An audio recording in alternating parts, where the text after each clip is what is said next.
6월 27일 화요일 로마서 15장 14절에서 21절 말씀, 이방인을 위한 예수의 일꾼이라는 제목을 가지고 말씀을 살펴보겠습니다. 한번 따라하겠습니다. 이방인을 위한 예수의 일꾼. 제가 아시는 분이 그 미용실을 하시는 분이 있는데 전에 교회 굉장히 잘 됐어요. 그래서 1호점이 참 잘 돼서 2호점을 냈거든요.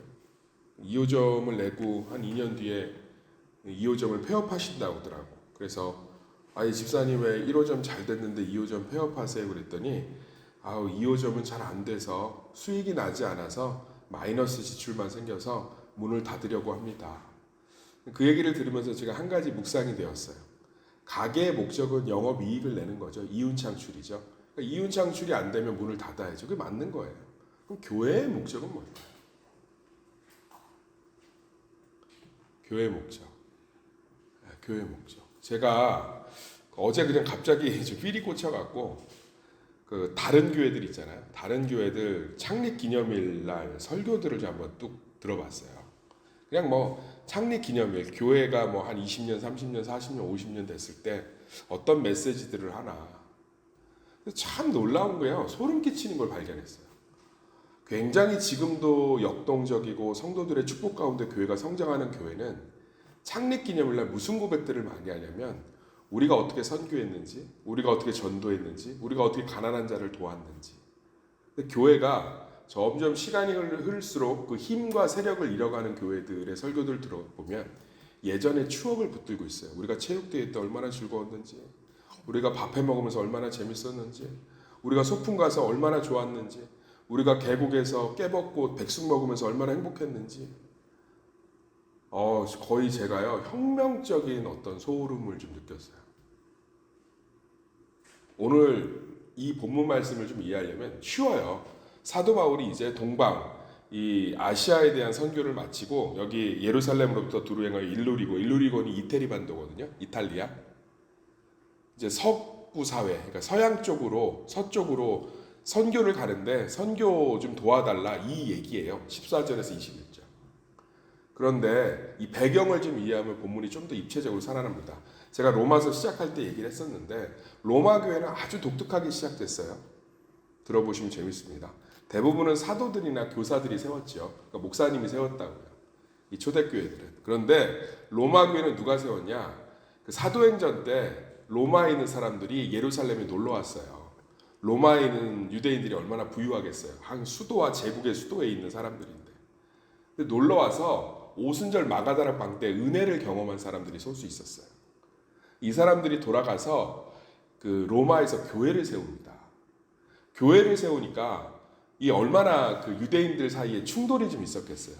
오순절에 성령의 역사를 경험하고 예수 그리스도의 복음을 듣고 와서 유대인들 사회에서 교회를 시작하니까 그걸 경험하지 못하고 예수를 믿지 못하는 사람들은 유대인들의 회당을 중심으로 굉장히 반대하고 할례해야 된다, 율법 지켜야 된다. 그리고 오순절날 성령을 체험하고 예수님을 안 사람들은 이것이 틀렸다. 구약의 메시아가 오셨다. 예수 그리스도다. 엄청나게 갈등이 심했어요. 그래서 예수님 오신 주 56년, 학자마다 조금씩 차이가 있지만 56년에 로마 황제가 짜증이 나니까 로마에 있는 유대인들을 다 흩어버렸어요. 하도 서로 물고 뜯고 싸우니까 야, 뭐 예수도 안 믿잖아 로마 황제는. 야, 니네 해산 모이지 마. 그리고 로마 교회를 흩어버렸다고. 그러면 그 자리를 누가 메꿨느냐? 그러면 이제 그 오순절날 예수 믿은 유대인들이 열심히 복음을 전했을 때 남겨진 이방인들, 로마인들, 헬라인들이 있을 거 아니에요. 그러니까 유대인들이 쫓겨나니까 그 교회를 누가 운영했느냐? 헬라인들이 운영한 거예요. 로마인들이. 그러니까 쉽게 얘기해서 목사님하고 이런 예화가 맞진 않아요. 그러니까 목사님하고 장로님하고 막 두드러 패고 맨날 싸우는 거예요. 그런 교회 많잖아요. 우리 교회는 전혀 아니지만. 그러니까 그냥 내보낸 거예요. 다 나가라 국가에서. 니네 둘이 맨날 싸우는데. 그리고서는 장로님하고 목사님 내보내니까 성도들만 남았잖아요. 성도들이 교회를 이제 이끌었는데 엄청나게 부흥했어요. 헬라인들과 로마인들이 교회를 운영하는데 엄청나게 부흥했어요. 근데 문제는 뭐냐면 이제 로마 황제가 바뀌고 나서 다시 그 회당, 교회의 소유권을 유대인들에게 넘겨줬어요. 그러니까 유대인들이 다시 들어왔겠죠. 기독교인 유대인들이. 와서 보니까 헬라인들이 다 장악하고 있잖아요. 그래갖고 또 그 안에 갈등과 분란들이 일어나는 거예요. 헬라의 문화들이 교회를 다 꽉 차지하고 있으니까. 그래서 사도 바울이 먹는 문제, 우상에게 바친 문제, 유대인이 왜 소중하냐, 헬라인이 왜 소중하냐, 율법이 뭐냐, 복음이 뭐냐 쭉 기록하고 있는데 그것이 복음의 정수가 된 거죠. 그러니까 오늘도 이제 마찬가지예요. 사도 바울이 얘기하는 게. 그래 헬라인들 니네 중심으로 교회가 그렇게 성장을 잘했다고 칭찬하잖아요. 14절 읽어볼까요? 시작. 내 형제들아 너희가 스스로 선함이 가득하고 모든 지식이 차서 능히 서로 권하는 자임을 나도 확신하노라. 잘했다. 유대인들 떠나고 그렇게 너희들이 남아서 교회 부흥시키고 로마교회 굉장히 부흥했고 재정적으로도 상황적으로도 아주 건강했습니다. 잘했다. 그런데 잘한 이유가 뭐겠니?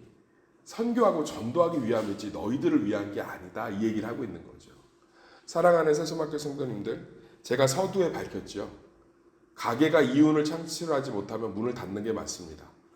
교회가 영혼을 구원하고 선교하고 전도하고 무언가 하나님이 원하시는 복음에 흘려보내는 사역을 하지 않으면 성도가 하나님이 능력과 은혜를 주실 수가 없어요. 그것은 교만과 썩어짐이 되기 때문에. 구약 역사를 한번 들여다보겠습니다. 이스라엘 왕들이 있었죠. 그 왕들에게 하나님이 은혜와 긍휼과 능력을 주었습니다. 대표적인 인물을 사울과 솔로몬으로 살펴봅시다. 사울은 이스라엘 백성들 전체가 만장일치로 왕감이라고 얘기하는 외모와 능력을 갖고 있었습니다. 결국은 그 능력이 사울을 해해서 하나님이 사울을 왕으로 세우신 걸 후회한다고 얘기했어요. 솔로몬을 보겠습니다. 은을 귀히 여기지 않을 정도로 엄청난 축복을 받았습니다. 하나님의 지혜를 받은 자였습니다. 그런 솔로몬이 어떻게 됐죠? 말년에는 하나님 보시기에 타락한 왕이 되었습니다. 그런데 다윗은 이새의 말째였고 자기 아버지도 부끄러워했지만 끊임없이 하나님의 영광과 하나님이 주신 백성들을 위해서 자신에게 주신 것들을 흘려보낼 때 하나님은 다윗을 기억하사 다윗의 집안을 축복하고 있습니다. 많은 분들이 놓치고 있는 게 있어요. 우리가 무언가를 열심히 신앙적으로 해서 축복의 통로를 확보해야 된다는 굉장히 샤머니즘적, 무속신앙적, 죄송한 표현이지만 아주 종교심에 근거한, 그러나 오늘 로마서 15장 14절에서 21절은 그것을 정면으로 반박하고 있습니다. 하나님의 은혜와 축복은 예수를 믿지 않고 예수를 믿는데 연약한 자들을 위해서, 어제서 설교도 마찬가지고 흘러가야 그것을 위해서 주셨다는 것이고, 그것을 위해서 사용되지 않을 땐 하나님께서 촛대를 거두시는 거죠. 사랑하는 세수막교회 성도님들, 우리나라가 선교사 2위 파송국까지 올라갔잖아요. 지금도 부동의 1위는 미국이에요. 근데 지금 3위, 4위 통계마다 좀 다르지만 7위까지도 막 떨어져요. 일단 교회가 운영이 어려우면 선교부터 지원하지 않고, 교회는 이윤을 창출하는 곳인 거예요. 운영을 하는 곳이지 흘려보내는 곳이 아닌 거예요. 우리가 교회에서 돈 문제로 맨날 고심하고 싸우는 이유가 뭡니까? 이윤과 운영을 창출하는 곳이라고 착각하기 때문에. 그럼 교회는 의미가 없는 거예요. 하나님 흩으셔야 되는 거예요. 성도의 삶도 마찬가지예요. 내가 예수를 통해서 이윤을 창출하려고 하면 의미가 없죠. 예수를 통해서 예수님께 복받고 예수님께 능력받고 예수님께 축복받는 이유가 뭐예요? 흘려보내기 위해서.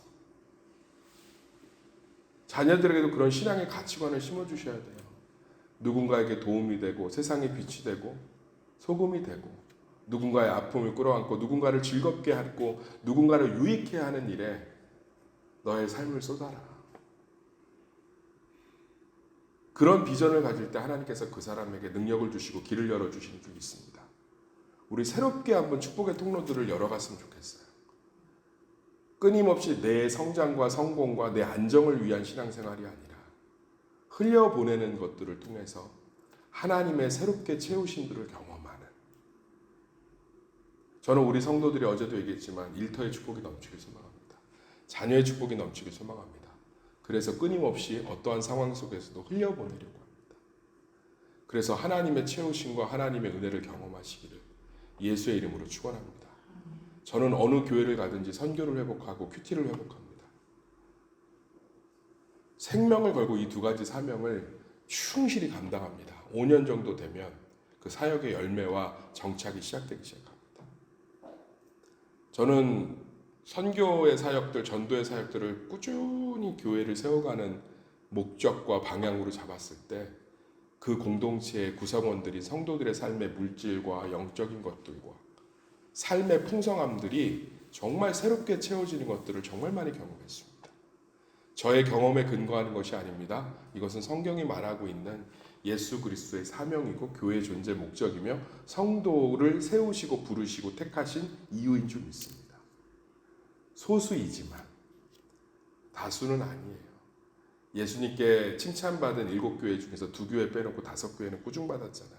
근데 그 2교회가 다 흘려보내는 사역에 집중하고 있어요. 너희가 가난한데 부유하다고 고백하고 있습니다. 가난한 가운데 끊임없이 돕고 있는 거죠. 우리가 6.25의 폐허 속에 미국에 있는 교회들이 그렇게 돕지 않았다면 우리 여기까지 올 수 없었어요. 미국 중심 이 얘기가 아니고요. 우리도 누군가의 복음의 빚진 자가 된 줄 믿습니다. 끊임없이 흘려보내야 돼요. 끊임없이 교회는. 끊임없이. 그래서 지역사회와 이웃을 또 더 나아가 선교와 힘든 가정을 교회가 끊임없이 돕고 그것들을 위해서 기도할 때. 그러니까 목회자인 저도 마찬가지인 것 같아요. 계속 우리 교회 잘 되게 해주세요. 우리 성도들 잘 되게 해주세요.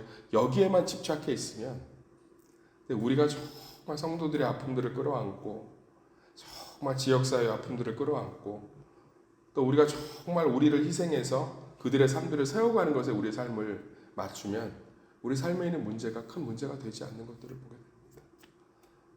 사랑하는 세수막교회 성도님들, 우리 다시 한번 오늘 말씀을 좀 적용하면서 우리 자녀들에게 우리 삶의 신앙생활의 목표와 방향을 조금은 좀 한번 하나님이 기뻐하시는 것으로 수정하고 우리 삶에서 그러한 것에 에너지를 좀 쏟기 시작한다면 그럴 수 있잖아요. 작은 것. 성도가 예배 드리러 오는데 어제 비 많이 왔잖아요. 우산 접으면 문 한번 열어주면서 따뜻하게 잘 오셨어요. 그거 하나가 흘려보내는 거죠. 그 친절에 그 사람이 예수님을 만나고 교회를 더 깊이 사랑하며 결국은 그것을 통해서 그 집안의 선교사가 나온다면 그 공로는 그 자에게 돌릴 거예요. 하나님께서. 그래서 천국의 비유를 살펴보면 악인들은 내가 누구를 위해 구제했고 내가 무엇을 했고 내가 집사를 했고 권사를 했고 전도사를 했고 목사를 했고 주방 섬김을 했고 청소를 했고 뭐를 했고를 얘기합니다. 예수님 뭐라고 그러죠? 너는 도무지 알지 못한다. 자기를 위해 한 거죠. 내 체면, 내 의무, 내 복, 내 만족. 근데 의인들은 뭐라고 그러냐면 예수님 얘기하세요. 내가 헐벗었을 때 네가 옷을 주었고 내가 굶주렸을 때 밥을 주었다. 예수님 좀 그런 적이 없는데요. 지극히 작은 자에게 한 것이 내게 한 것이다. 할렐루야. 장례가 있었잖아요. 장례에 참 먼 거리였습니다. 많은 성도들이 가서 위로를 했고 돌아왔습니다. 어제 그 장례를 당했던 지체 집사님이 문자 한 통을 보냈어요. 남자 집사님께서. 신앙과 삶을 회복하는 자기 이제 열심히 한번 교회를 섬겨보겠다. 그것은 우리가 그분의 아픔을 끌어안았기 때문에 또 일어난 일이지요.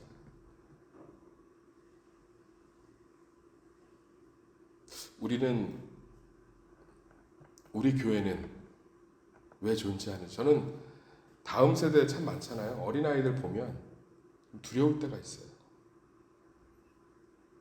이 아이들에게 교회는 뭐라고 인식될까? 그걸 모르니까 그게 개인의 영달과 개인의 성장과 개인의 만족만을 위한 거니까 그걸 대체할 수 있는 직장이나 대체할 수 있는 가정이나 대체할 수 있는 캠핑이 생기면 다음 세대가 교회를 다닐 이유가 없는 거죠. 다른 것을 통해서도 채워진다고 생각하니까 교회가 흘려보내는, 그래서 끊임없이 하나님의 세우심을 경험하는 그런 곳이라는 걸 경험하고 알게 된다면 삶의 지침 속에서 다른 방향들을 찾지 않겠어요? 내가 더 흘려보내는 그리스도의 사명으로 들어와야겠다. 저는 좀 이런 것들이 좀 우리 가운데 각인되어 줄 소망합니다. 진짜 충격이었어요.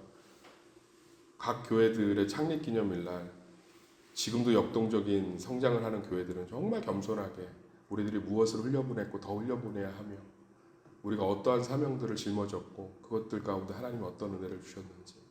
근데 그렇지 않은 교회는 끊임없이 떡 만들어 먹은 얘기, 뭐 단체티 맞춰 있고 뭐 찬양한 얘기,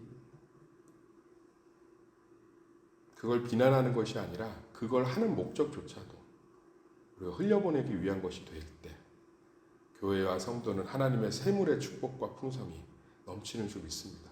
오늘 하루 그것이 우리의 소망이 되고 비전이 되기를 예수의 이름으로 축원합니다.